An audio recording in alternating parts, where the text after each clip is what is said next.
This is CliffCentral.com.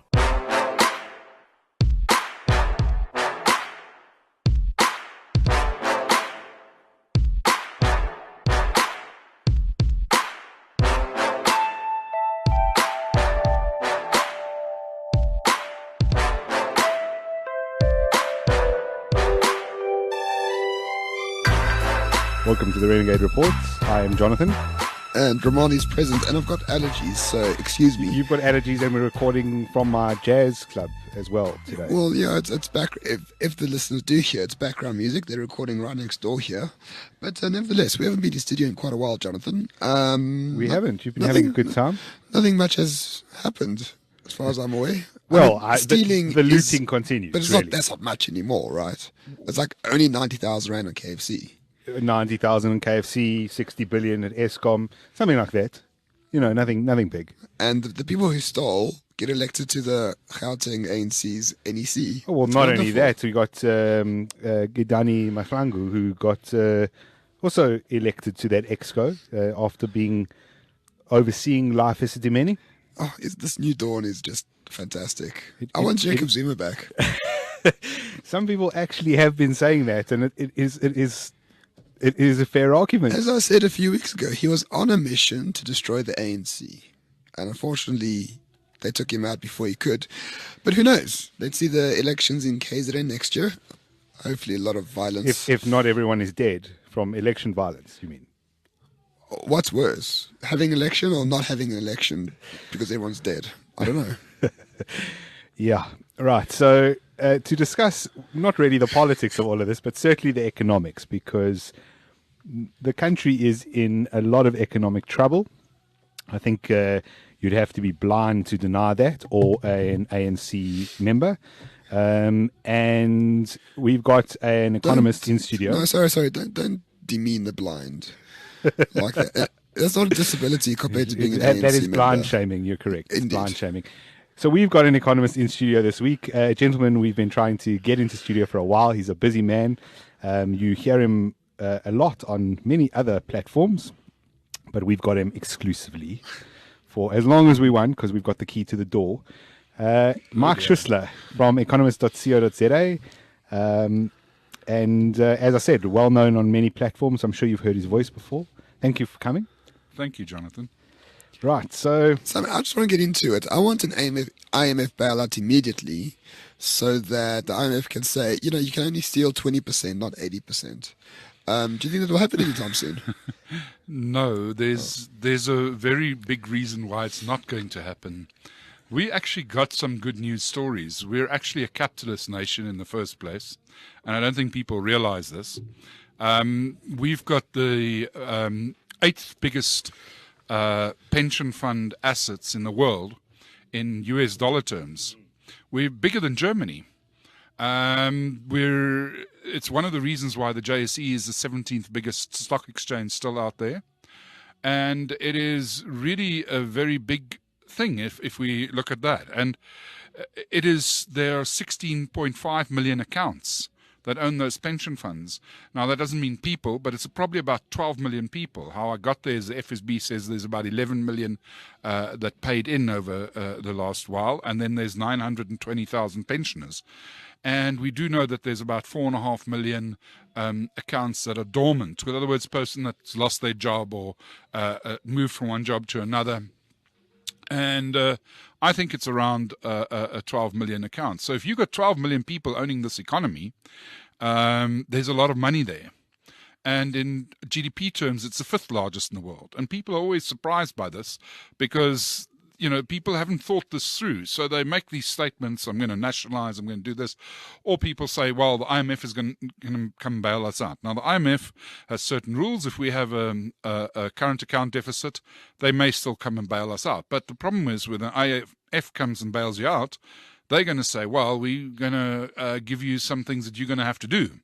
You're going to have to clean up the corruption. You're not going to spend that much on state employees, for example. You're not going to give them pay increases. They already get too much. And they'll have a look at your whole economy and they'll give you what you've got to do to fix it. And damn capitalists. Yeah, and if you're the real captors behind it's people who are for themselves in many cases in government, if you wish, which is the ultimate thing of capitalism. They're not looking at redistributing to the poor, they're looking at redistributing to themselves. And so they would take that and they'd say, no, I don't want this. So what you do is you change the rules. Now, at the moment, they've been very kind to us and they've given us 30% that we can take offshore, and only 25% needs to be in bonds. And that's not a rule that you have to go and take to Parliament. The Minister of Finance or whatever can just change it. It's a regulation. That's now, the law is already enacted, so he can change the numbers. So what if I just say, right now, we're going to have to borrow more money, and all pension funds will be required to have 50% in bonds, and you can only have 10% of that bond money in another country. So 40% has got to be here. You've got a captive audience. Automatically, because it's very similar to our GDP, our pension funds, automatically you can carry 40% debt to GDP. That's what you can do overnight. And if you need to change the rules again, you make it 70%. Aren't we carrying about 42, 43% currently? No, it's about 53, but our pension funds are the biggest holders of that. But we've also got foreigners here. We have private individuals or other forms of mutual funds that are not part of pension, like a unit trust or whatever, that would also have it. And banks. Banks obviously are large holders of bonds because they have money coming in and flowing into their things daily. And so some of that money they would put into higher yielding assets. If you look at your normal bank account, you're probably earning 1 or 4 or 5%. Why don't they just keep some of that money? And when the shopkeeper banks the money with them, when you spent it, it's there again. So they keep some of that money constantly at 8, 9% or whatever the yield is in a 1 or 2 year or a 10-year bond from government or Eskom. So that's one thing. And there will always be, and there always have been, international people that like the higher yields that the emerging markets bring. So yes, we'll probably have to change the rules, and the pension funds will be big investors. But the minute that we do that, then the international investor will again feel a bit more calm, because he'll say, all right, South Africans are still 80% owners of their own bonds. That other 20%, they're not going to, nationalize as debt. They're going to impoverish themselves. If they do that, then, here we are.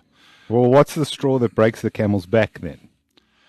Well, I think there's... At which point can you not keep sort of funding your own debt into oblivion?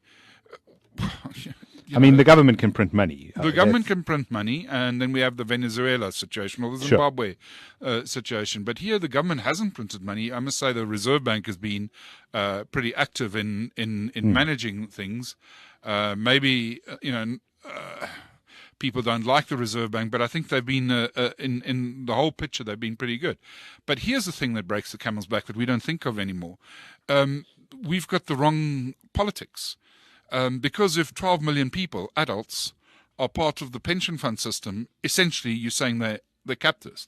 63% of people in South Africa own their own home. 3 million people stay in RDP homes that would probably like to stay, have them. I've heard very senior government people say that they don't want to live under the trinity of traditional leaders or tin pot dictators. So there's another 1.6 million homes there. If you've ever been to Bushbuck Ridge, that's where Tuscany houses come from. And then Pretoria East copied it and the Italians registered it. And this is a whole story, but there's 40 kilometers of houses there. They're not owned. They've got a permission to occupy. If you take that and you change that to private ownership, you unleash capitalism in a very big way, if you wish. So there's a lot of things that we can do with the assets that we have. Yeah. And I think people are more capitalist than you think. Well, I think people are very capitalist. They just cannot exercise those capitalistic rights, so to speak, due to these serfdoms imposed by the state. But back to the pension funds, just for a moment, that seems to be if the government has its way. That's like unused money, right? So the NHI also is looking at the savings account that Discovery has. It's 40 billion rand. It's just unused. It's just sitting there, right? So you change the section 25 of the Constitution and they say, we'll only take unused property. So that's unused land, unused funds. We will determine what unused means. So it's like medical aid savings or pension funds. It's just sitting there in an account. It's unused. The revolution requires these funds, to, I don't know, help the oppressed or something like that. That is the problem with the expropriation, that compensation thing that no one's talking about. I think let's take a step back and slightly back in history, if you wish. If I was Eugene de Blanche, I would love Julius Malema. I would absolutely say he's my child, because he wants to take away from black people. Because who do you think the 12 million accounts belong to? There are 3 million white adults. Yeah. Even if all of them, which is not true, but all of them had a pension fund account in one way or another, you're still looking at 3/4 of some. I've looked at that pension data, and I'm telling you now that it was about 65% black, being Indian, coloured and black in 2015. Every year it changes with about 1% or 2%. So we're in 2018 now. We're looking at more than 2/3, 68, 69% will be black. The whites are aging. The whites are the older part of the generation in South Africa. So they're withdrawing that money. Okay, and that was on. The same with houses. The houses, 730,000 houses in 2016, belong to white people. Africans, and this is just Africans, have over 7 million houses. So if you're going to take the land away, who are you taking away from? And the value is also more African. Indeed, and black South Africans are more often than not debt free. I think it's 80%, 84% own their property outright without a mortgage. More of them own their property outright. The biggest percentage of a population group that rents is white. So, absolutely, it's the best thing ever. I mean, if I was Eugene de Blanche, I would say, you go, boy. You carry on doing this. And I don't think people have realized this. But when that thing comes out, just think about this. How many people voted for the ANC government in the last general election? 11 million? 10 million, 11 million, somewhere there. 12 million pension fund accounts. You're going to take that property away?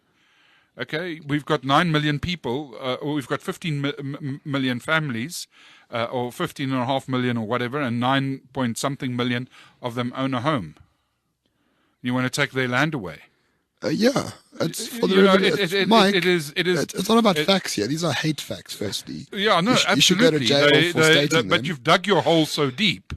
How the hell do you get out of this now? So, that's the irony of everything. And so, of course, if you look at the actual numbers, and it's a stunning array of things that we have. Yeah. I mean, if you go and look at the number of cars, it's doubled. If you look at the number of houses, and if you go and speak to some people individually, even our now Finance Minister Geneni, he wants to give people the houses. He wants to have that transfer of property to private enterprise, to private individuals. There's a space and point where you can do this. Yeah. There's other simpler solutions. It's just how do we sell those solutions? So I think our politicians have been half asleep. They don't understand their electorate. They've been moved so far to the radical left that they haven't understood this. Because here's another thing. If you look at the Credit Suisse Wealth Report, okay, what African country is higher than South Africa on average wealth? None. Nigeria, Egypt. No, none. None. On average wealth. On average wealth per capita. On median, yes. Then you get Mauritius and Seychelles and Gabon above us.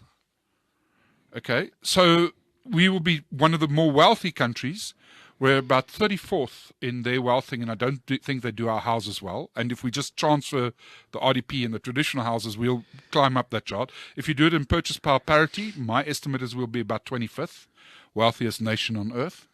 If we then look at per capita average, it's in market terms, in the beginning of this year, it was 58th. In purchase power parity terms, it's probably closer to 40. It might be 44, it might be 38, but it's around there. It's up there. It's up there, yes. Out of 180 countries, you're in the top quarter, and you're going to take this wealth away. I mean, you've got to be flippin' stupid to do that. I mean, you're being very polite. You can say fuck if you want to. I do, but that's not the point. But I mean, that's what I keep trying to say. Well, on social media at least, if you give a title deed to someone in an RDP house, you increase their wealth by hundreds of thousands of rands with the flick of a pen. It takes 2 minutes, and you don't have to transfer in the deeds office. Takes 10 days. It costs nothing. The Free Market Foundation, nothing, yeah. The Free Market Foundation has been doing thousands of these for the past 25 years, and Christo Visa and all the big, and Herman Mashaba and those guys. They've been doing it for forever and ever and ever. And then people say, "Oh yes, but what will happen is those poor people will just get back into debt with a mortgage." I say, good. How else do you get up in the world if you don't have capital? Say, well, what does it actually mean? Well, there's a transfer of wealth that also takes place. So when the parents die, the children have a roof over their head to start off with. And they can inherit it. Yes. They can inherit it. So that's not what many people have in the world today. And if you go and look at other things like electricity and water to those houses, that's also there. So you're not talking of people that don't have those very basic things. We've got that. Yeah. Yeah, and it's not hundreds of thousands even, I would argue. It's potentially millions or tens of millions in even the smallest of houses, because the potential that creates for the family for generations to come. Oh, sure. The ability... There's this very narrow understanding of how wealth is created in South Africa. So Julius Malema will look at, say, of course, he'll take a white family and he'll go, all right, here's mom and dad and they both have a job and they earn relatively well. And they both drive nice cars, and they have a son and a daughter, and that son and a daughter both went, and one studied engineering and one studied medicine, and all of this stuff seems like it's somehow linked to their race, and he misses the point of the way that they got them through school, for example, was that they took money out their bond, probably. The way that they might have funded university was that the way they funded their own studies to climb their career ladder on their side might have been through borrowing and through assets like a house. So there's a lot of misunderstanding of that. And look, I think the general milieu at the moment is one of, almost certainly coming from people like the EFF, is one of revenge, where we want to get back. We must get back at the people who oppressed us. But as you point out, every single thing you look at, let's take medical aid, for example. There are roughly 7 million people on medical aids. As you say, only 3 million white people in the country, and they're not all on medical aids. So if you destroy the medical aid system with NHI, that's probably in the region of 5 million black people you've taken medical aid away from. The assumption that they're just going to be happy with that, it's a soft bigotry of low expectations, of course. White people want medical aid. Black people don't care whether they have it or not because, they're less than for some unknown reason. This is the illogical sort of approach. Yeah, and things haven't been explained. Let's go back and say, why are white people richer? Well, they had that intergenerational wealth transfer, but have we looked at the white people's education? Have we looked at the white people's age? Have we looked at white people's family structures? In South Africa, 52% of our households are female-headed, where children stay. Yeah. Then there's also 1 or 2% of male households. So it's single parents are, here at 55% odd.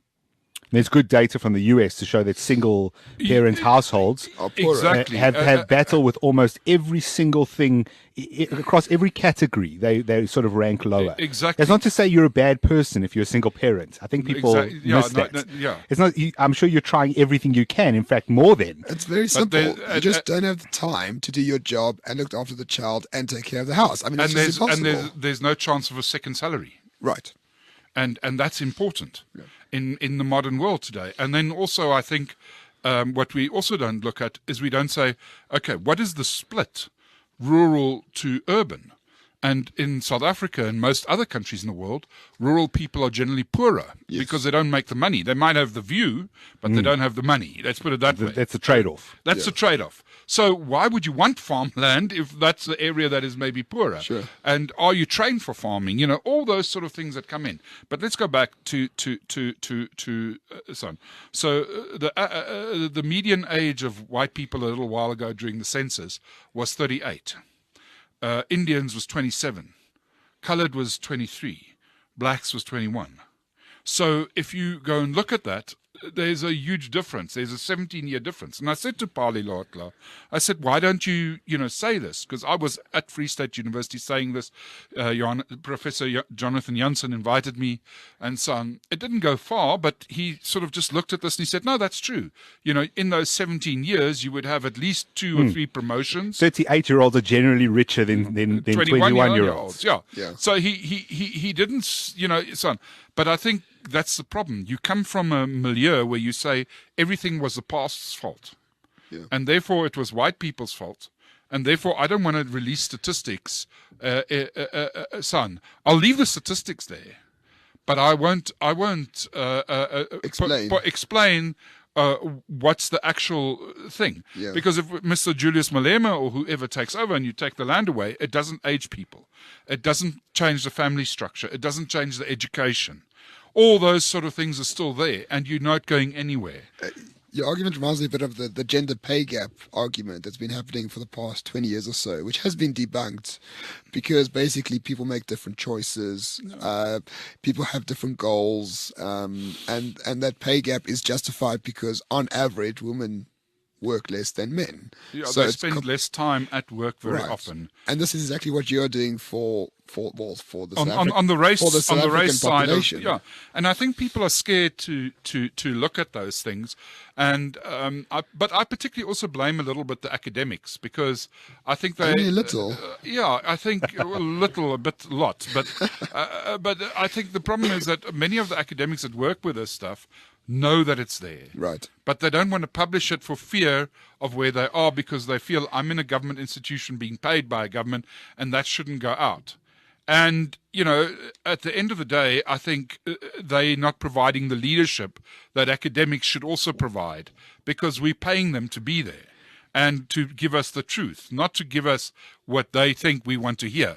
I mean, what does it say about politics in this country where academics are not able to be honest about the real facts about differences in population? Yeah, you see, I'm not a good politician, but I would say that's the problem. Fear runs a lot of things. And in a country where the minority is always pushed, it becomes a problem. And it's not just the white minority, it is other minorities. Oh, sure. Well, the black middle class is a minority. Minority, exactly. And they're also being pushed. So when you go to somebody that's black and you ask them on a survey, what's their salary? They don't actually want to divulge their salary. So we find a lot of people don't tell us their salary. And then we end up with people working for the state that say they earn nothing. 5% of the people working for the state earn nothing. It's the biggest slave driver in the world at the moment is the South African government. And nobody's investigated this. But academics will go and say, but 4% of people working in agriculture don't earn anything. But if they do that same test to the state, then it's like actually more. So they've got to go and relook at this. Oh, but it's very simple. So, people are dedicated to the revolution and volunteer their time. 12 hours a day, 5 days a week. It's all volunteers. Absolutely, but they do want the wabenzi with it. It's not just time. You've got to pay me in a wabenzi. So ultimately, that's what you also got to look at. So if you look at some of the stuff in South Africa, you can debunk some of the myths. What I'm saying is our pension fund's the 8th highest in the world. We know our home ownership is in the top 40. It depends on when you measure it, because if you take, for example, Spain had a very high home ownership before 2008. Yeah. Here near the 80%, 78%. It then fell to 68 and then to 62% or something. So we also fell from about 70-odd%. We're now at 63%. But that's sun. But the other thing that people didn't notice is that we've got the 6th or 7th most mall space in the world. Mall space? Yes. Oh, if you look at shopping, urban studies, says to you. And know that, yes, now property companies have a problem. They have had for the last year or two.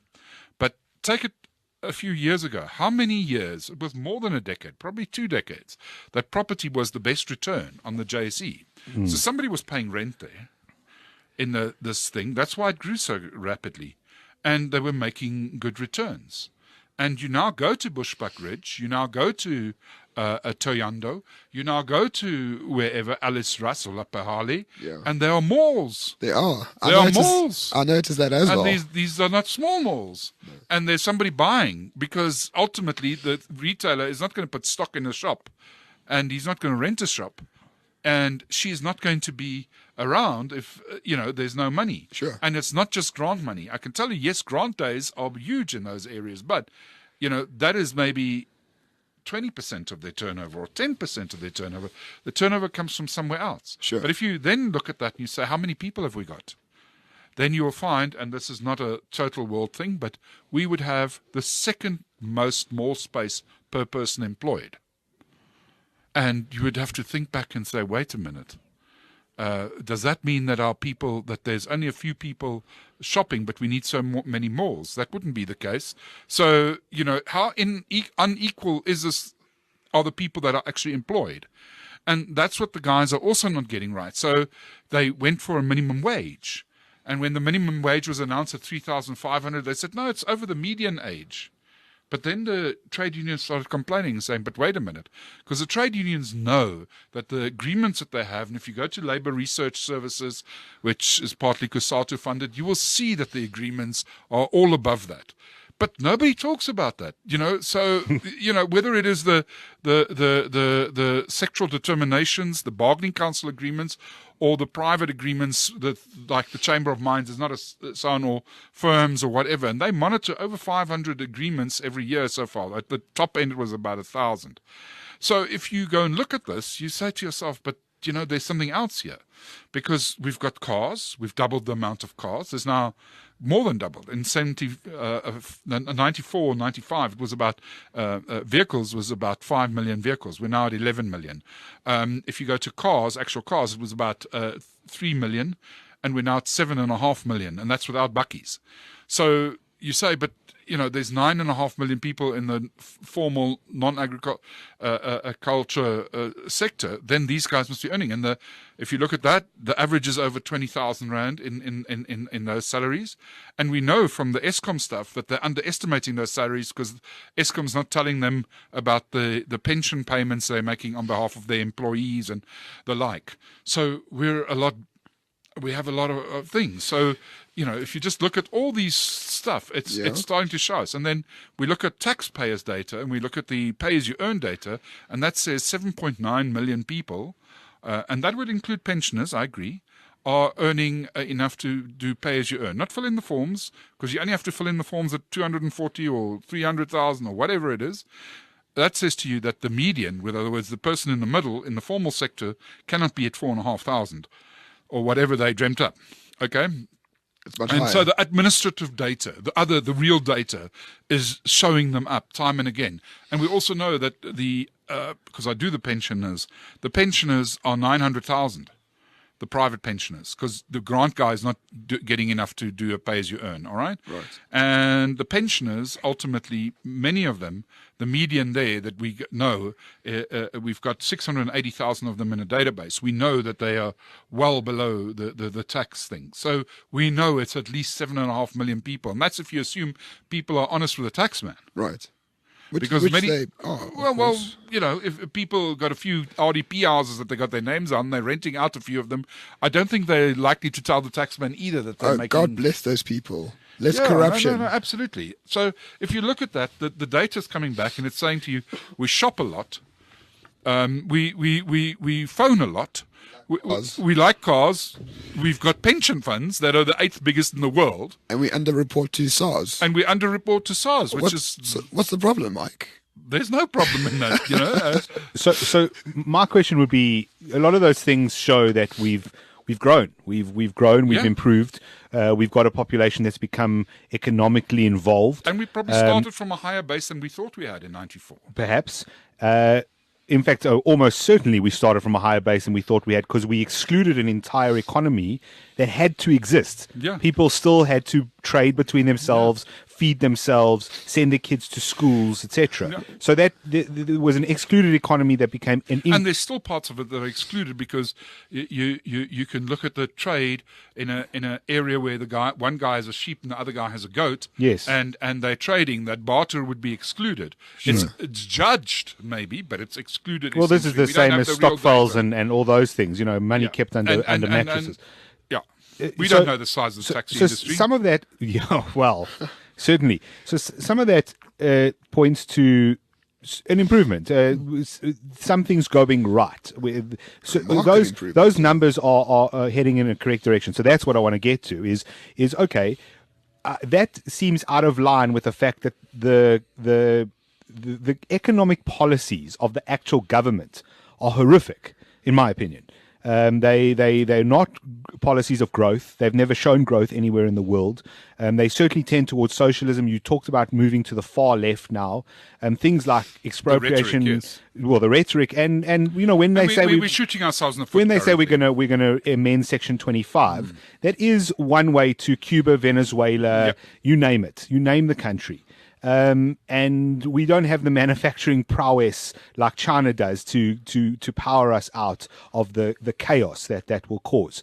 So, why do you think it is that on one side we're managing to make a success as individual citizens in the country? We just get on with it and we do our own stuff, with all the government getting in our way.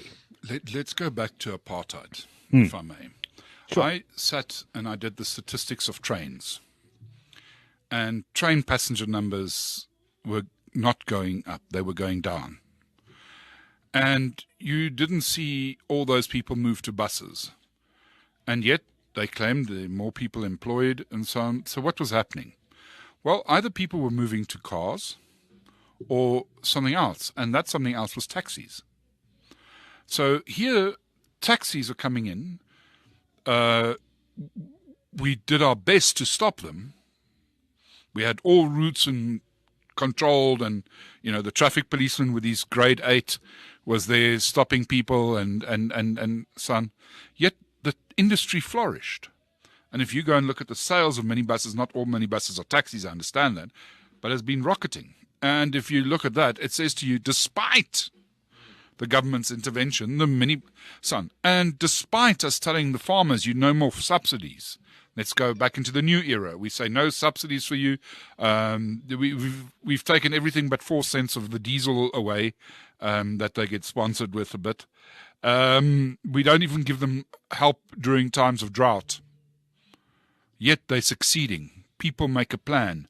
It's the wonder of technology and the ability of people. If you go back to Schumpeter and creative destruction, which is what I did in my master's degree, and contractive cycle and everything, people make a plan. And you can't always make a plan because but if we unleash this growth of this economy, the government gets out of the economy, the government transfers a lot more land to private individuals. And then it flies even more. It flies even more. And then we will go to where the rest of the emerging markets are, at 5, 6, 7% growth, not at the 1 to 1.5% growth that we are at now, and not saying that any growth is 100% measured. Like P.J. O'Rourke says, nobody's got the American dollar economy into the nearest billion, since 1900. It's just interesting to me that, there's no one ever says, well, we're an emerging economy. How do we become not an emerging economy? How do we go from where Australia was in the 70s, seen at the same level as Brazil, seen at the same level as South Africa, and now it's seen as just another first world nation. It's, Australia, America, United Kingdom, Europe. They're all kind of in there together. There's a lot to be said in South Africa for certain parts of our economy. I don't think there's as sophisticated financial markets in many, many first world countries. Look at your medical insurance. Look at your pension. Look at our banking sector. It's certainly innovative. It's certainly going places. Our banking's incredible. I don't know if you've ever tried to do any kind of banking in the United States. No. You have to write a check. You have to write a check. No, they live in the 40s. It's unbelievable how backwards the Americans in are. Germany, there's still very, very small banks, and it's actually quite nice in a way, Yeah, but they're not linked to anyone else. They're not linked to anybody. You've got to go to a small town to the branch. Yeah, or they are linked via the Sparkasse because you get a card. But the guy knows you but it's not very sophisticated. And, the products that you get through the bank here, from insurance right through to the credit card, which you would get in Germany in that little bank too. But, the home loan, a lot of other stuff you don't get in all these things. So it's a very more sophisticated market. And I would suggest that it's probably in the top 20. It might not be number one. I think you'll find a Singapore or so might be a bit further advanced. You go and look at our stock exchange, it's definitely further advanced. But in a way, just to go at the taxi guys must be the best consumer service. He doesn't care about you in the car, stuff you. He stops exactly where the customer wants him to stop. And he picks the customer up exactly where the customer is. He was Uber before Uber. So, if you actually look at that free market enterprise that is taxis, it's been an amazing thing.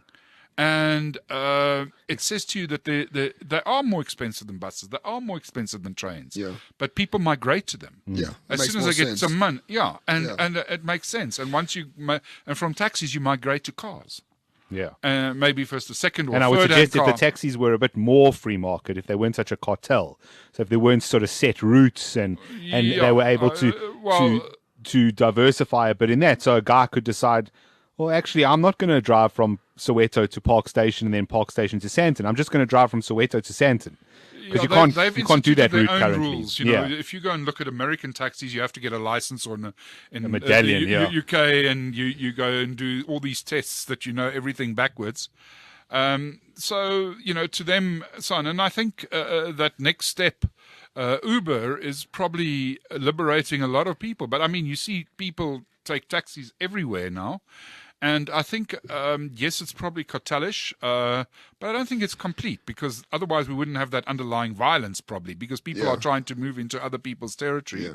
Yeah. So it's a bit of a Wild West, maybe, scenario. But how many rules do we want to replace it with? Do we? Well, no, less rules. Yeah, well, we want, obviously, health and safety rules. We don't want the guy driving with a spanner as a steering wheel. We want some... Why not? Why not? Yeah. Well, I think we all agree that we have rules that are needed. Traffic rules would be part of it, because you would have to have a little bit of, sense to everybody drives on the left or the right-hand side, whatever. Oh, sure. Those are the sort of rules I don't mind. It's the next step of rules that you could argue about. Yeah. But then the next one after that becomes really problematic. So, when you take the government into people's lives, I don't have a problem that a government makes traffic rules. I don't have that as a problem. We can all argue about the speed limit, and some of us break it. But I do have a problem when the government says, you may not smoke in your own car. That, I think, is the wrong sort of rule. Yeah. But I can understand the health thing behind it. I used to be a smoker. I'm no longer. But I'm just saying. So, where do you stop those rules is the big thing. So certain rules we all agree on. But, yeah. Well, to some degree. I mean, basically, all I've heard from you, Mike, is that South African people generally are doing quite well by themselves. The politicians are fucking us over. What I don't understand is, if the politicians want to steal, I think there's much more to steal in a growing economy, unless I'm wrong. So why wouldn't they want to grow the economy to steal more? The thing is, if you've got somebody that you can blame and that you can show, look at those people, they're so rich, and so on, it's easier to steal. It's easier to motivate yourself probably to steal, and it's easier to take it away because you're taking the attention away. But that's Robin Hood syndrome. Yeah, but not say everything's going well, because we've still got a huge unemployment problem. Sure. That's where our inequality comes from. So that's where our poverty comes from. So how do we take those people and put them in? Because now we've spoken, when we did this, if I can take it, we spoke about parts of our economy that are really excellent. We have parts of our economy that are not good. So in South Africa, I pay one of the highest tax rates in the world. In fact, I would argue that we're about the 8th highest tax burden to GDP in the world today. Our personal income tax burden it was number 11. It's definitely going to number 10. That's what we're saying. And we know Germany and US are coming down. We're probably in the top 10 right now because these are 2015 figures. Our company taxes are the 5th highest burden in the world. And we're in the top 40 with indirect taxes, excise and VAT. Is there any calculation of tax versus return?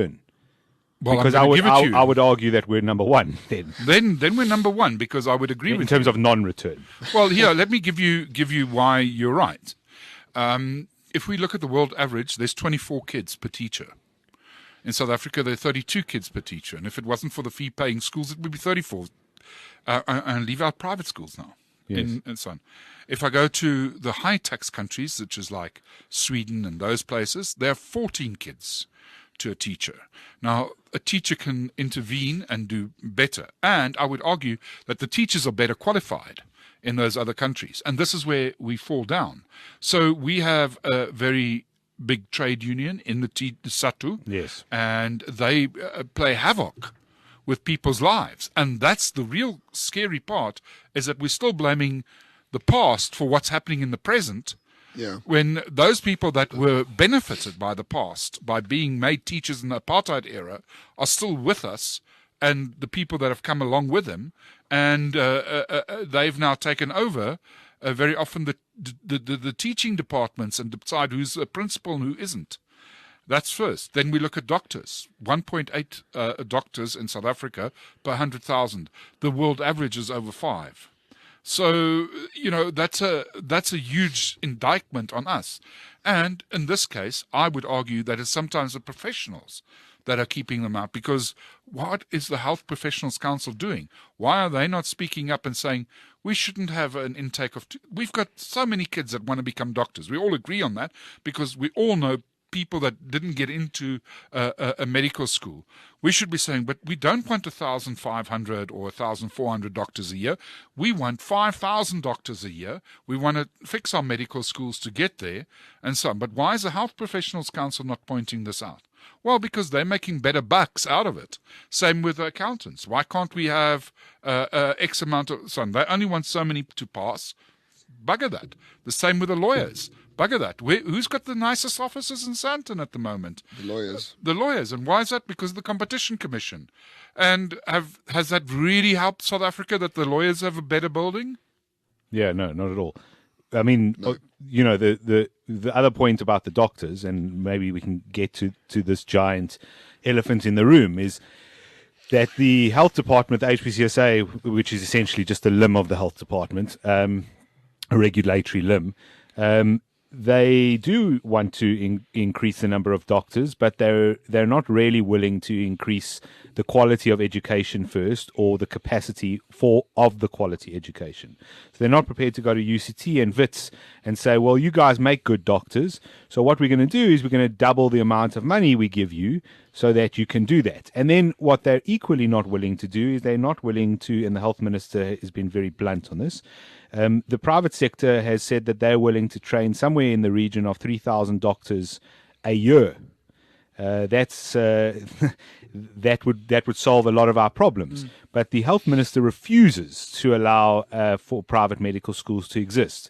So that's a large part of the issue, and that speaks to a broader issue, which is a lot of the success we've discussed has to do with individuals doing things for themselves, and then that becoming an industry, for example, taxis, and companies doing things for themselves. So be it medical companies, be it mining companies, be it agricultural companies, those are privately owned institutions.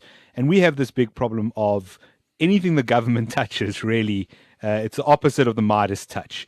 And so we've got Eskom, which is just a catastrophe. And I don't know, I wasn't really engaged in certainly not in economics at this level, early 2000s. But Eskom seemed like at some point it was half a respectable institution. What the hell happened? I think if you look at our state-owned enterprises in general, I think the people that ended up running them and the boards were appointed by governments, and those guys played very often for their own pockets. It was the ultimate form of capitalism under the guise of socialism and the developmental state. And that's what happened. It's as simple as that, I think, Jonathan. I don't know if... It's not crony capitalism when you're stealing. Not really capitalism, because capitalism doesn't crony seek capitalism to... is... Capitalism is agreement between two people where you both benefit. Crony capitalism is where you're screwing the one guy over. Well, crony capitalism is where, I think two people benefit, but the third is the one that's screwed. Because capitalism isn't a situation of just two people. There's a lot of interest groups in capitalism. And I think we've all got to the stage where we recognize that that government has a role to play, whether it's as the jury system in the states and the a prosecuting system or whatever, and the policing or whatever. But where I think we have a very big disagreement is, should government be now still providing electricity? No.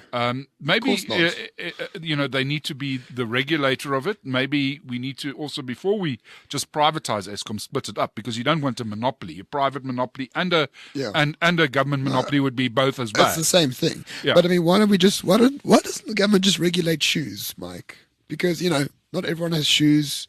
Some people have too many. Some don't have any. I think it's really important the government steps in and makes sure that Everyone has a pair of Nikes. Everyone has a pair of Nikes. I think it's really important. Wow. Because why is electricity like this weird other commodity that is not the same as any other commodity that the market can provide? Because we know very well the only reason the government keeps the SOEs is to take money from them. The SOEs fund the ANC. Yeah, well, they Cadre perhaps deployment. did, but I think it's becoming difficult to take money out of the SOEs Because there's no money. They've stolen so many of them. And But that's the whole patronage network, and patronage is a very but I think it's civil also an word. egotistical network. I think some of the people I've met are not necessarily stealing. They are promoted beyond competence, and they believe, and this was the same in the early 90s.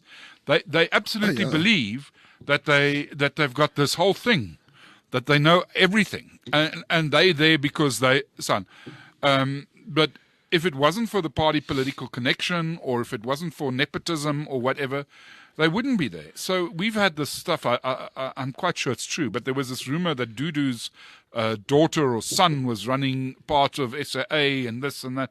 And I mean, I can imagine that this person was thinking, I know I'm doing the important job. This. Yeah. So yes, there's definitely stealing, but it's not only stealing. And the problem is right now, when they try to turn these things around, you've got this guy from Eskom, ex-Coco or whatever, who's still on Twitter and making... I mean, I'm just amazed that this still happens. I mean, how stupid must you be? I mean, you're going to be a great case in court, because everything that you say on Twitter is going to be turned around against. Except that it would have to end up in court, and I think that's one of the areas of concern. No, I think you talk about. Problem I mean, even if people work. haven't stolen, SAA is a good example. There certainly was theft from SAA, and there was that dodgy deal where they were trying to lease the planes instead of buy them direct and all that. Through a sort of shell company. But a large part of what's happened at that organization is just gross incompetence. Managing an airline is no small task. It takes huge amounts of skill, a huge amount of understanding of a very specialized industry. And it's very clear that the people who've been at the helm for many years in a row now just haven't known what they're doing at all. But there is no consequence. There is no consequence from the top. We have, what is it, 783 counts against a former president, which, in my opinion, will end up being squashed ultimately, either by pardon or just not make it through court. But we have people who died as a result of a health department screw up.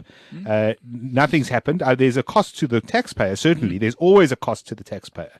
But there's no personal responsibility, and so you can be the guy who ran Eskom into the ground, and you can post stuff on Twitter which is incriminating, frankly incriminating, but yet you don't have to worry because nothing's going to happen to you. It's as if I have, Mike, we walk downstairs at the end of this podcast and I stab you in the back and I dispose of the body, and then I go on Twitter and I go, this is what happened to Mark. I killed him and I buried him somewhere here in Livonia. Incredible. And everyone goes, wow, that's terrible. You're a dodgy dude. But nothing then comes of that. That's where we're at. Now, this is where we've got the thing. If you look at the victims of crime survey, and I'm not saying surveys are 100% correct, but only about 50% of people report a crime.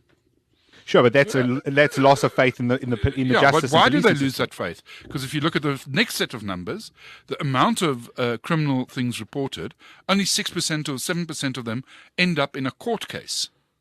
Okay, I can understand that not everything, you don't want the little boy who put stones in the road to now go to jail. That's not what you want. But ultimately, that's what you're sitting with.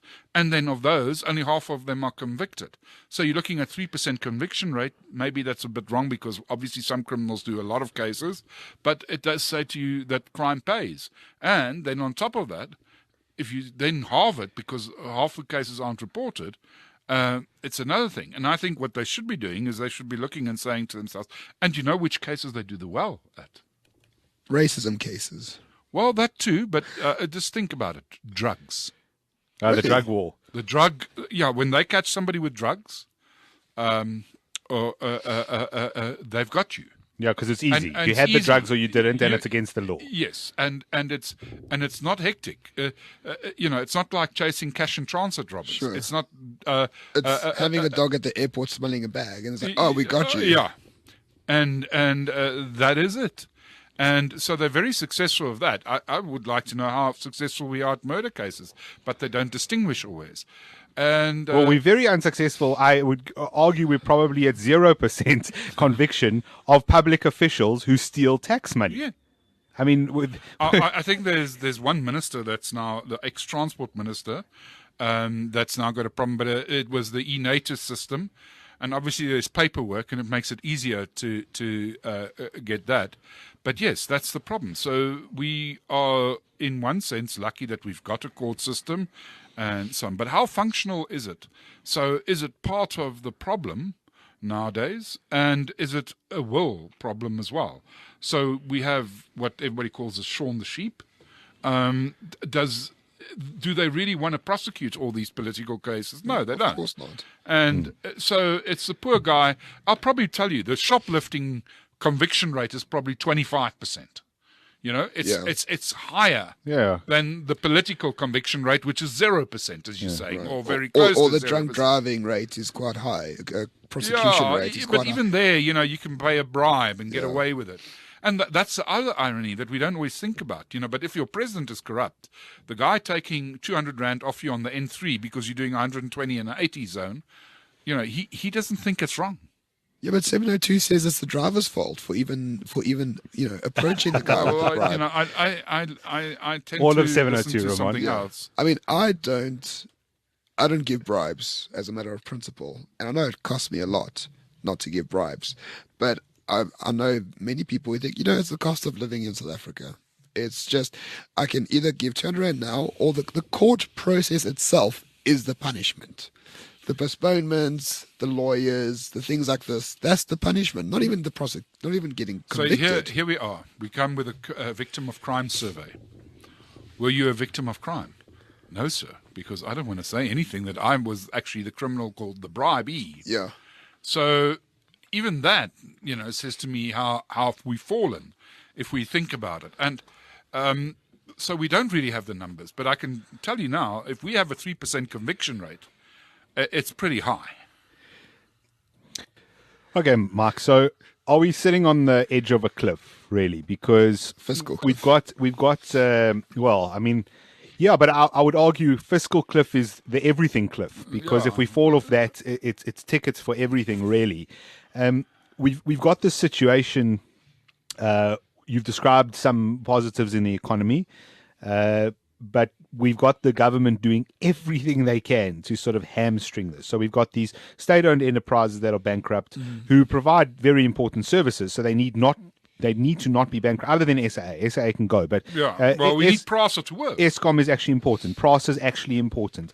There are They're not important. well, until the government's willing to let go of their monopoly, they are important. If ESCOM decides to shut down tonight, it will take time for a private institution to Yeah. take that No, over but- and supply electricity. No, but these things won't be sold or taken away. People will just create their own power sources illicitly. Sure, Ramon, and it will still take me 2 weeks to install solar into my house. I'll have no power for 2 weeks. Yeah, and the same as everybody will then want power and solar Sure. and everything. And the demand will And exceed the supply. You might be waiting not- for a few months. I'm not arguing years. to close down ESCOM overnight. I'm just saying it will disappear because people won't use the products. Oh, yeah. They will find alternative means, legal or illegal. I think that's happening already. That's very much that's happening. why the consumption of electricity is basically the same now as it was 10 years ago. Yeah. Well, because- and also the big guys closed down when the price. The went big up, guys because that closed down, wasn't there. and the economy hasn't grown as Yeah. much as we'd like, and all those things. And we But put there's another 5 million houses on the electricity grid, but they didn't make up for that. yeah,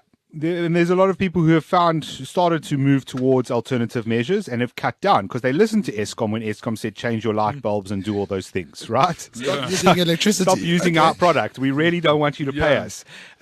So what I really want to get at is, okay, we've got a government pushing really hard.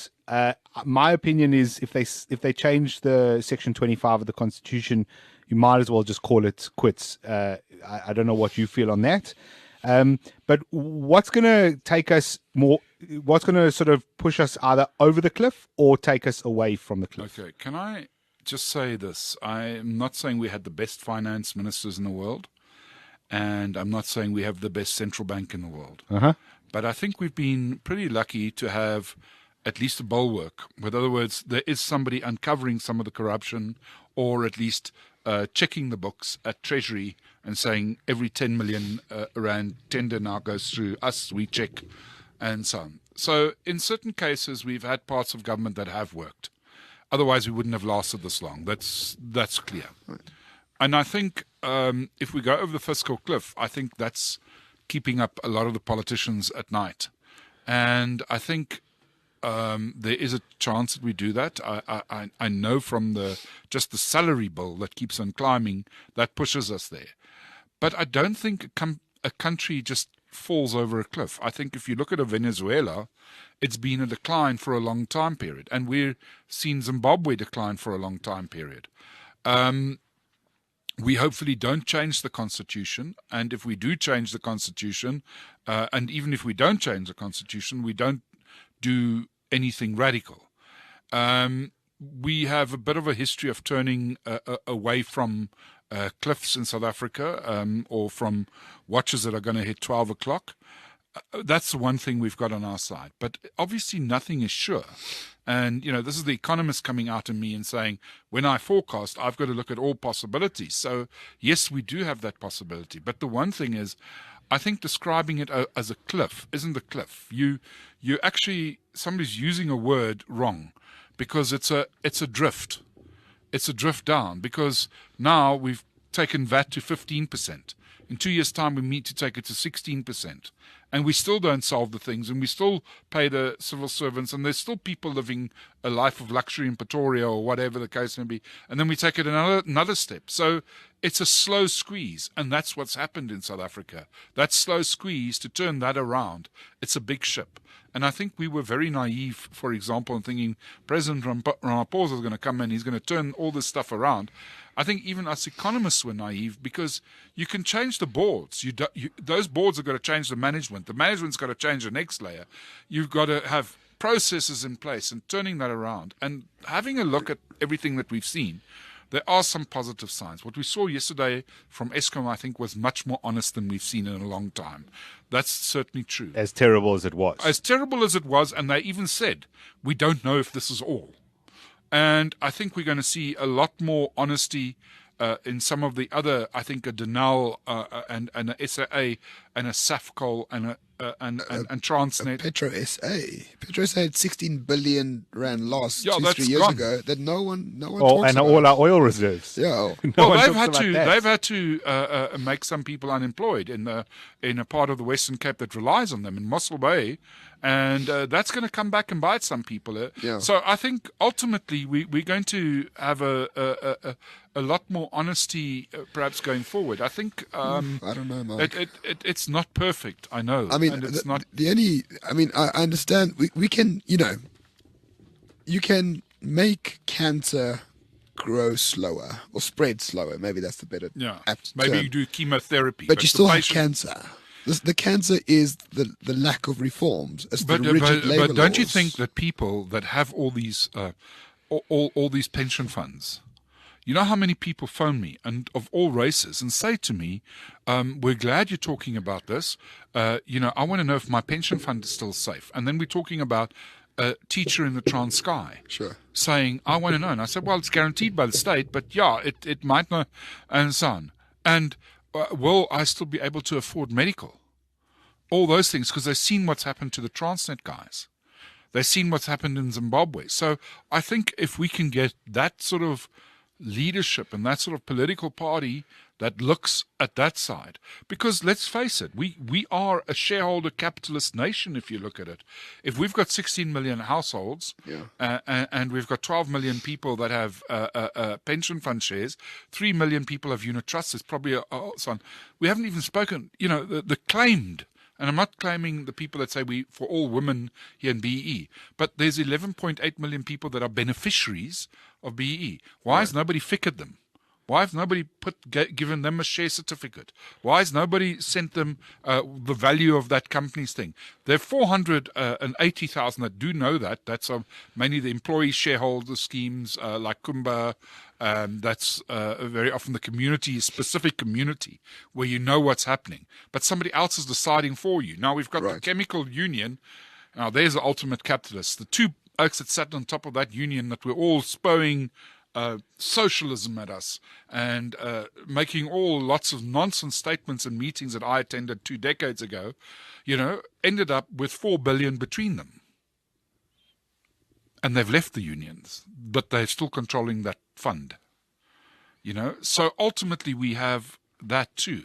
And we should maybe just say there must be a clever political party that says we want to make beneficiaries shareholders. That's what we call inclusive capitalism. Let's do it that way. Let's make it shareholder capitalism. Right. Let's turn that thinking around. Rather than beneficiaries, because you sound like people are just giving this shit to beneficiaries you is for it's nothing. arbitrary. Whether I say, for our beneficiaries, we give them some bursaries. Do all of them go and study? No. We also provide a little bit of a clinic. Do all of them go and attend that clinic? No, because I'm all over. So I decide for the beneficiaries, and it's a nice PR exercise. It's a little pet project, It's right? exactly, and it's stealing. Of course. And if you then look at that, then you've got to rethink that.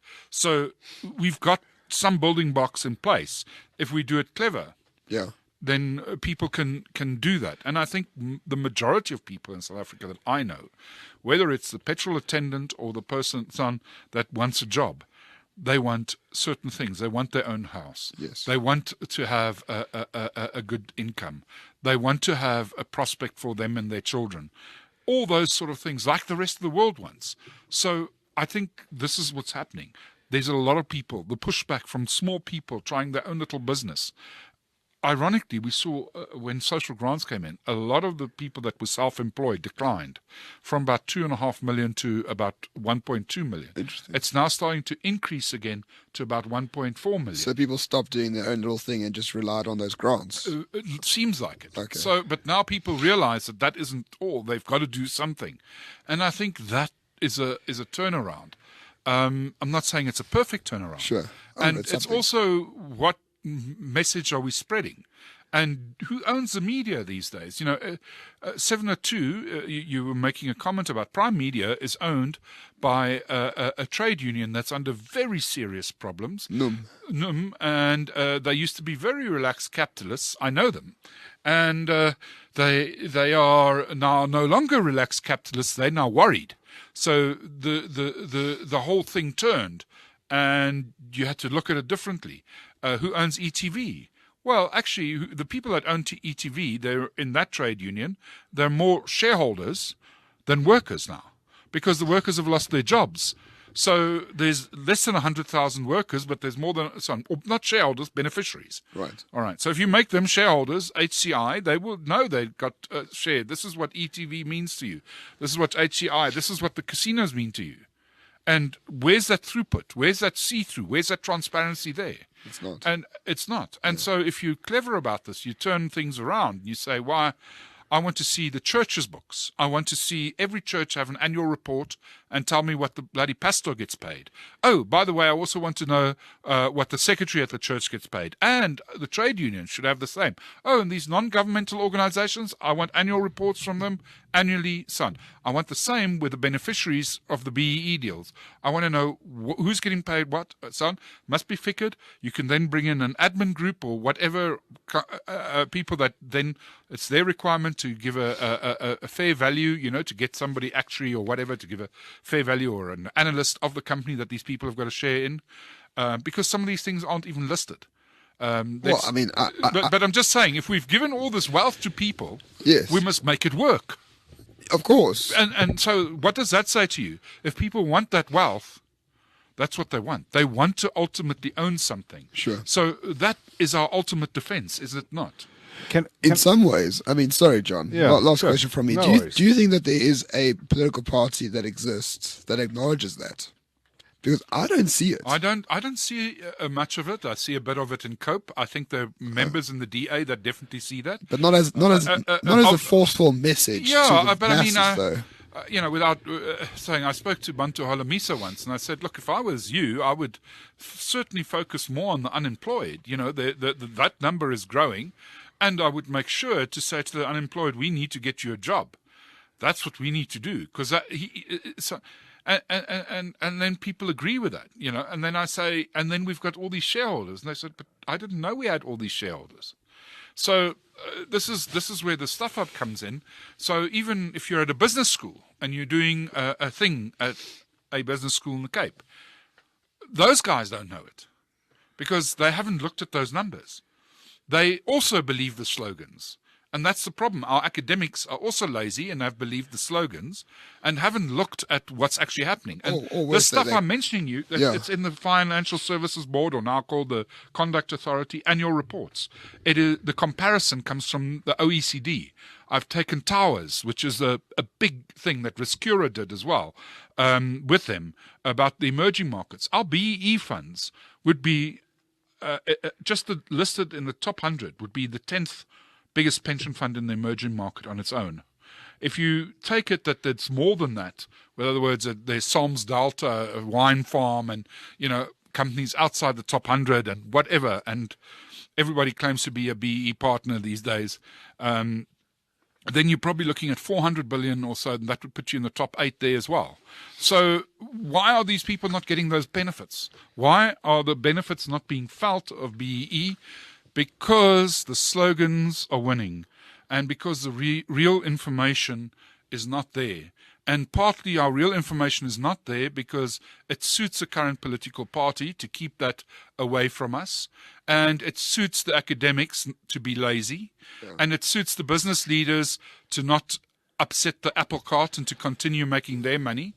So it's left to private individuals like me or you to change that thought. And that's how most processes happen.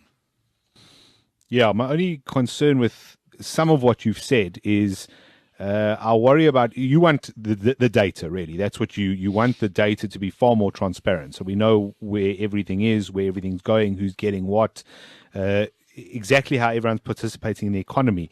When you say things like everything must be featured, that's a government process which is completely useless. But- Maybe not completely useless, but it's seemingly very onerous, very bureaucratic, difficult to do, and it doesn't seem to be very helpful. What- And I don't understand why, if you and I do a few $100 million deal between us, how that is in my world. I want to be able to give you a few $100 million for whatever service you're giving me, and nobody has to know about that. Yeah. Nobody. No, that's not what I'm saying. But what I am saying, if you are fickering and you are rickering, Yeah. okay, and we all agree that it's got a different reason to it. Maybe it's a tax reason, maybe it's a terrorism reason, or whatever. But here's something: we say we're unequal in this world. We say we have wealth inequality, yet we don't give those people, when we transfer wealth, the wealth to many people. We give it to one or two people to oversee, Yes. Right. Okay. and they can That's- claim that it's for all those other people. Okay. And we have no So, requirements. so you're on them. pushing back against the claim that we've helped thousands or millions of people, when in fact we've helped a couple, Yeah. and we have no way to verify either claim. Yeah, we probably have helped, say, 500,000 that are part of Yes. the employee schemes and so on. But the other 11.4 million, we've helped very few of them. And we've probably, I've seen very nice reports, and we've given 1,800 bursaries, in the last 20 years from this union. It's a joke. It's a joke in the whole process of the money they got. And we built, another 10 extra houses and a clinic. And we had a dog training course for people. And then we gave them a dishwashing course.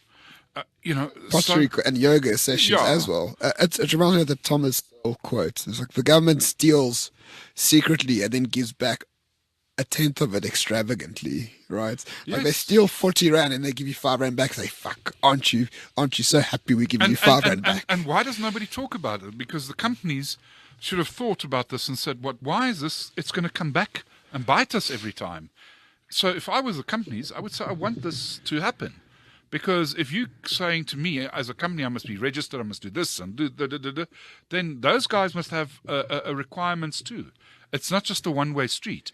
Then otherwise what happens is that those guys come back and they get another set of free shares to the detriment of who?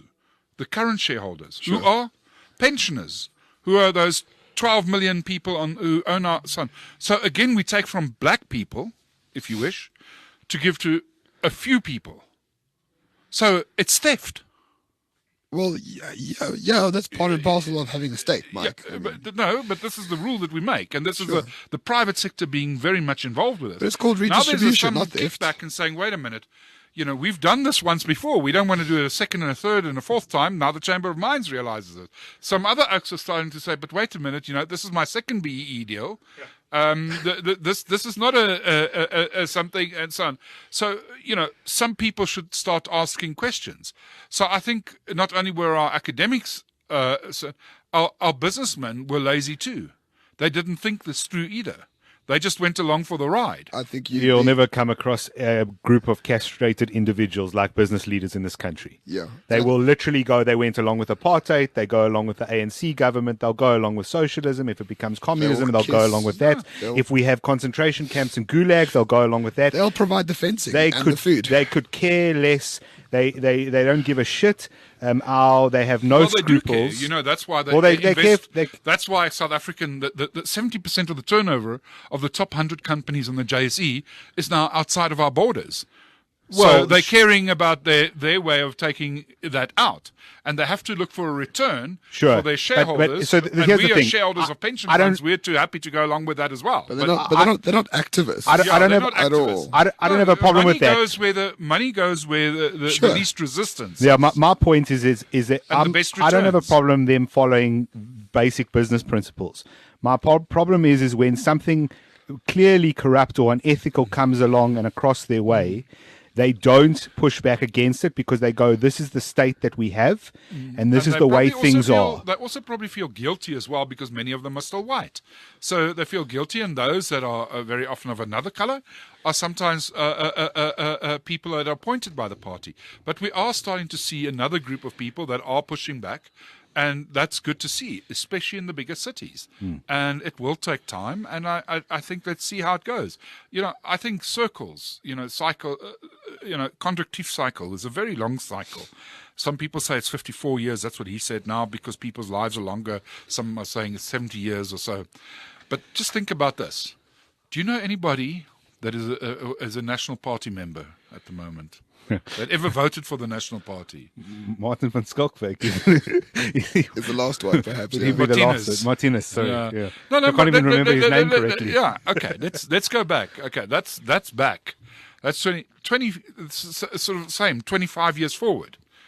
Are you going to find anybody that ever voted for the ANC? Is a question you should ask yourself. So these things turn, and it's exactly this. The pendulum swings, and the one time it's a commodity boom because there's too few commodities, and everybody piles into commodities until it's too much. And the same with this sort of, let's call it broadly socialism, which is actually not socialism in a way, but at universities where everything is being shouted at and shouted down, they've become their own Nazis. And they're now imploding. Neo-Marxism. Neo-Marxism, if you wish. They just call it something else. And social justice. They're social justice warriors and whatever you.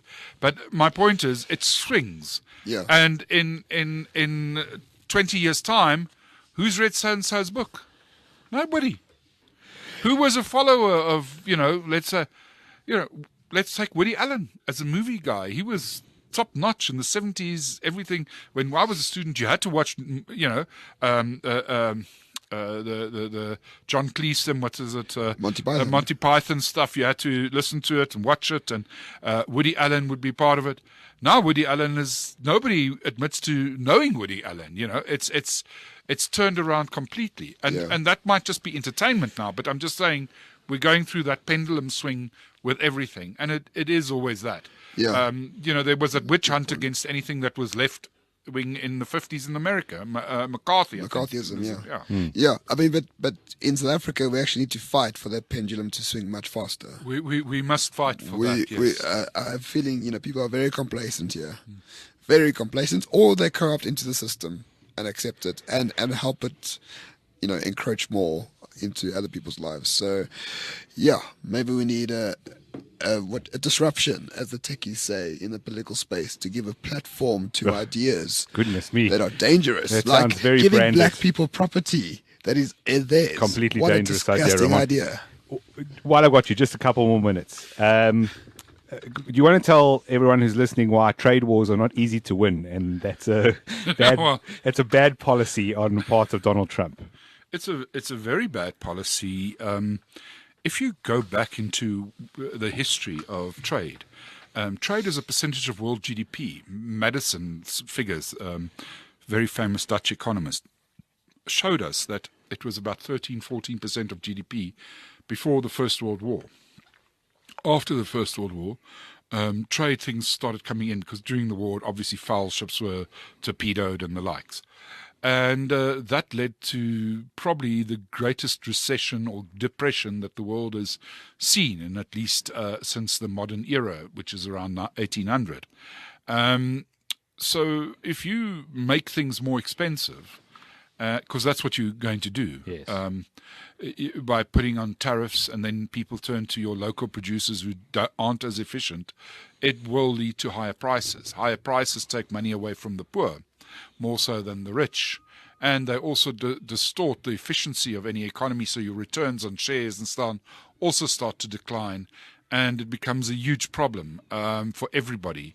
And I think that's where Mr. Trump's making his biggest mistake, because I think it's not about China or Europe or whatever, but it's about everybody. Today, China is the manufacturing hub of the world. But America is the services hub and the IT hub of the world. Now, if the guy in China starts saying, all right, you're not doing this for me very nicely, thank you. I'll allow Apple programs in China without you paying any thing back to Apple. And then South Africa says, I'm just using us as an example now, we'll do the same. And then all of a sudden, intellectual property rights will be infringed upon.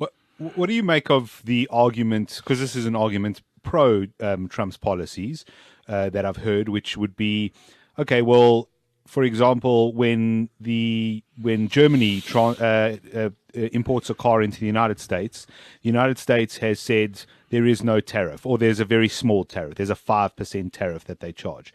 But when America transports or exports a car from Chevrolet or whatever it is into Germany, they get charged 30%. So Trump is only equalizing the difference. Trump is saying, well, it's not fair that you nail us 30. I know that this is bad economics, but it's not fair that you nail us 30%. We only nail you 5%. We're just equalizing the game. Okay, let's first look at the facts here. In broad terms, and I looked a long time ago, and tariffs have actually fallen since then. But if you look at the GATT round, the 8th round of GATT, which started the World Trade Organization, industrial tariffs for industrial countries fell to its lowest level of about 4%. That's what in about a 5-year period.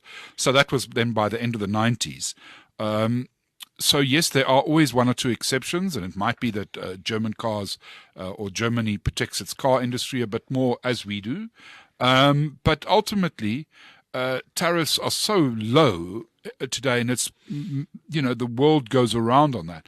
And South Africa is one of those countries that has some strange tariffs too on clothing, and cars. It's 18%, I think. Electronics as well. Yeah. So, we don't have much on trucks and buses, for example. So you can buy a 25-seater bus right now for less than R1 million, imported from China. You could do a little school bus like that. To do that in 3 combis, is going to cost you a heck of a lot more because there's a tariff on combis. So I think we've got to look at that sort of picture that generally the tariffs are lower. There are always exceptions. Yeah. And Mr. Trump is probably also right where the Europeans are very good. It's not the tariffs, but the non-tariff barriers. Oh, you've got swine flu. Oh, you've got this. Oh, you've got that. Yeah, that's why Britain wants to leave the EU. There's 1,000,001 regulations. Yeah, on everything. The EU does have a lot of regulations. I think Britain is, though, making a mistake because you want to be part of the bigger picture, and you must try and change that bigger picture. And I also think the World Trade Organization is the one organization of all the UN bodies, if I can call it UN bodies, the IMF, so on, where each country has one vote. And that's why those trade negotiations are so much harder and takes so much longer, even to appoint ahead of it. I remember Pascal was a huge thing getting him in. It was also the same with other heads. So each country has a same vote and the same power and those trade negotiations. So how you lead it and how you do it and what you do about it is on. But if you are the country if we remove all our tariffs, and yes, our motor industry closes, we lose 34,000 jobs. We lose a few thousand supplying there. But guess what happens? All of a sudden your car prices drop with 20%. Many more people can afford cars. Maybe we become more efficient in other areas and we find other areas to export. Well, more people can afford cars means you need more mechanics to repair cars. Yeah, that's right. As an example. As more one steel. job. And we might find something that we can export better, like venison, because the Europeans will stop us.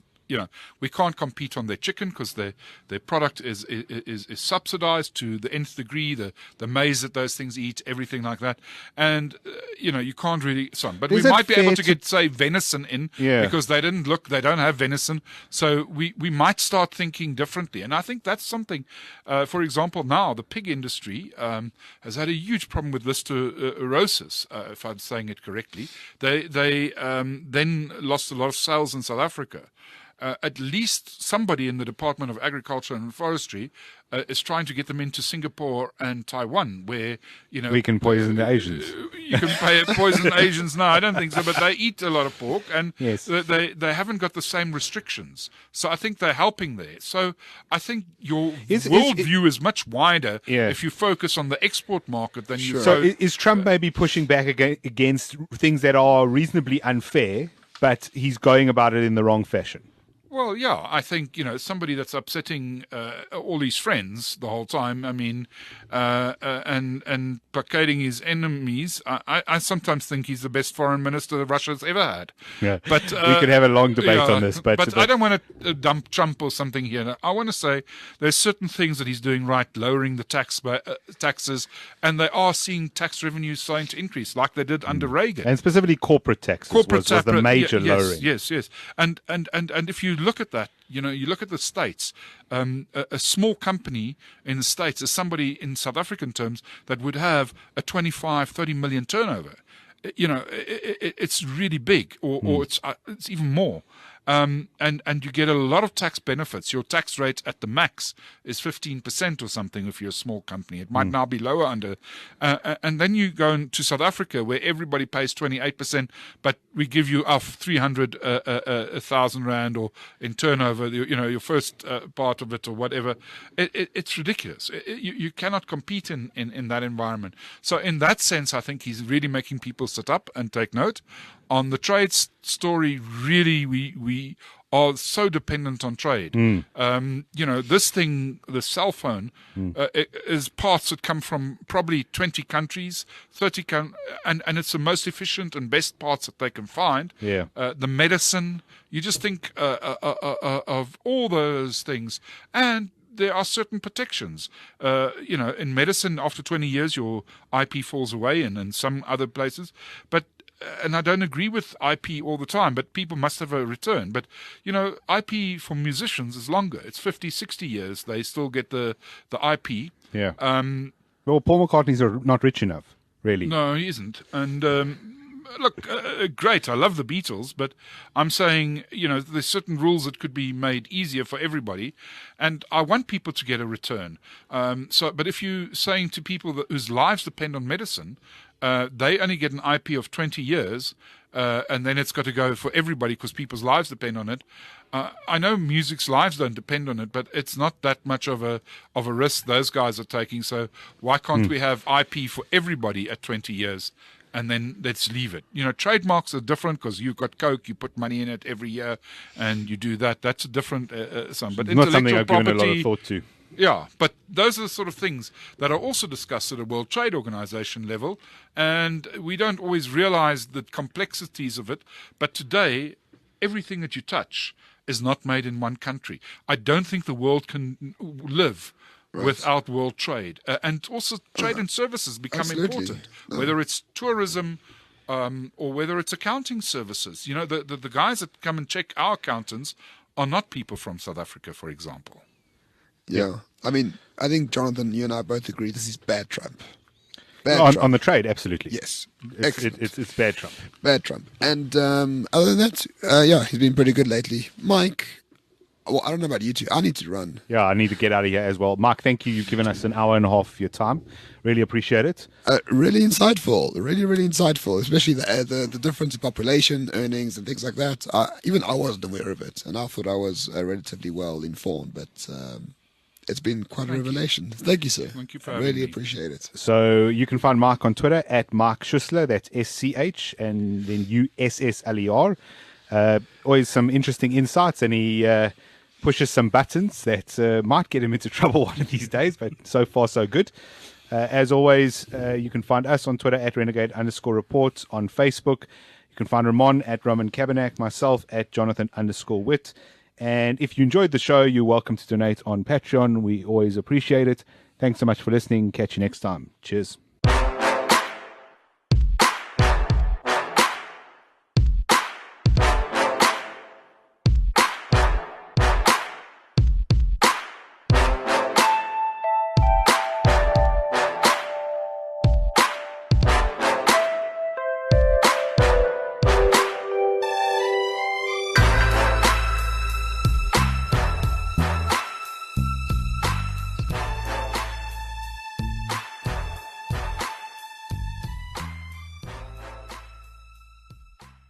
This is CliffCentral.com.